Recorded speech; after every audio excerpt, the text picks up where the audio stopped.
I started watching Hamza a little bit less than 2 years ago. Back then I was in school. I wasn't productive, I was sleep deprived. I played video games every single day, wanting to make my gaming YouTube channel, which still has only 100 subscribers. And I felt that something about my life isn't quite right. And here it is. A simple solution in a form of a YouTube video. 10 minutes of wisdom from a guy who was on the same place as me, and now very successful and rich. And I started following his advice.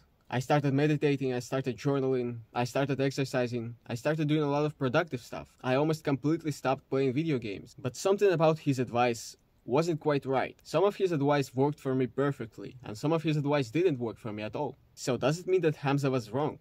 So here's the thing about his videos that you need to understand. He often stated in his videos that he doesn't make these videos for me or for you or for anyone else. He makes it for his younger self. And so his advice works perfectly for people who are just like his younger self. But what about people like me, who have some similarities with his younger self but who are quite different? Does it mean that for people who are similar to him, his advice works good, but for other people his advice is bullshit? Here's the thing. An easy solution for any of your life's problems just does not exist. Not a single YouTube video will help you if you don't want to be helped. So when I mindlessly watched Hamza's videos, of course some of his advice was useful for me.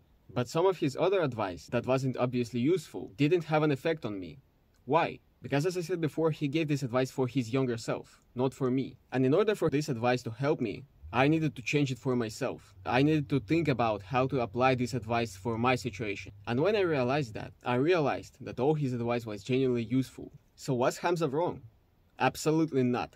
From his videos, I learned more useful information than from 10 years of school, than from my parents, than from anything else I watched before.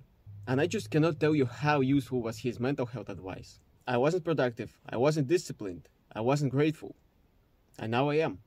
I do not want to say that I wouldn't grow without him. I found his videos after I realized that something was wrong. But his videos definitely helped me a lot, with many things. Especially after I stopped just mindlessly watching them and tried to apply his advice for me specifically. That is the beauty of self-improvement. For any person it will be different. Because while we are similar in some way, we are also different in some way. And what works for one might not work for other. That's why I created this YouTube channel. First of all, to share what worked exactly for me, so that you can apply it too. And also to hold me accountable. My name is Mikhail, and if you want to participate in a further growth of this channel, you can subscribe and check out my other videos I upload daily. And I see you in the next one.